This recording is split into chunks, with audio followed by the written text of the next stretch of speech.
I just moved in, and the college girl across the hall reported me to the police, claiming I was stalking her out of twisted obsession and peeping on her while she showered. When the police showed up at my door, she was crying her eyes out, pointing her finger right at my nose and screaming, "Pervert! You've been using binoculars to spy on me every night! You even posted my photos online! I saw you! Those disgusting leering eyes of yours make me sick!" The neighbors around us started pointing and whispering. Some even shoved me, calling me the scum of society. This creep should be chemically castrated. He looks so normal on the outside, but he's actually a peeping Tom. Facing their accusations, I removed the sunglasses from my face, revealing two deeply sunken, empty eye sockets. "Officer, tell me, how exactly does a blind man peep on anyone?" My voice wasn't loud, but it pierced through the chaotic air in that room like an awl. The neighbors who had just been shoving and cursing at me froze mid-motion. The middle-aged woman who'd been leading the charge stood there with her hand still raised in mid-air, forgetting to lower it. Every pair of eyes in the room locked onto my face, or more precisely, onto the two hollow, eyeball-less cavities where my eyes should have been. These were the permanent marks left on me 3 years ago, in a fire. The lead officer was experienced. His name was William. He froze for a moment, then furrowed his brow, his tone thick with impatience. "Don't lie to us. Whether you're really blind or not, we'll find out at the hospital." The girl across the hall, Mia Lee, paused her crying for a beat, then burst into even shriller sobs. "He's lying. He's just trying to get away with it. There's no way he can't see. He stands by his window watching me every night. Those eyes, those eyes." She seemed to want to describe my eyes, but the sight of my empty sockets scared her speechless. She just pointed at me, trembling all over. "Disgusting! This is so disgusting!" Her outburst stirred up the neighbors again. "Right! He must be faking it! These days criminals will do anything. He'd even claim to be blind just to escape punishment." A young man even stepped forward indignantly, trying to grab me by the collar. "You scum! I'm going to teach you a lesson today." The police officer blocked him. "What are you doing? Everyone stay back. The police will handle this." He turned to me, his eyes still full of suspicion and disgust. "You're coming with us."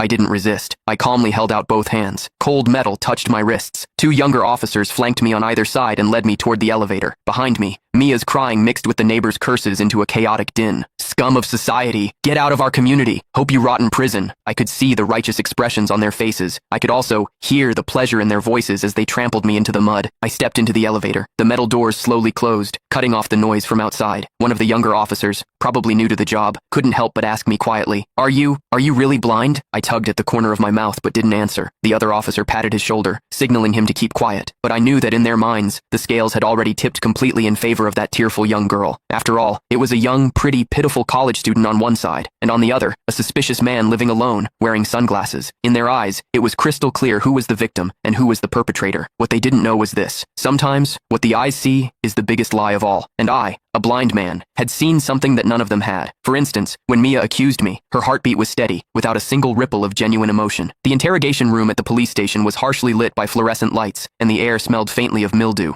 I sat on a cold metal chair. Across from me were William and a female officer. Click the link in my bio to get the full story for free.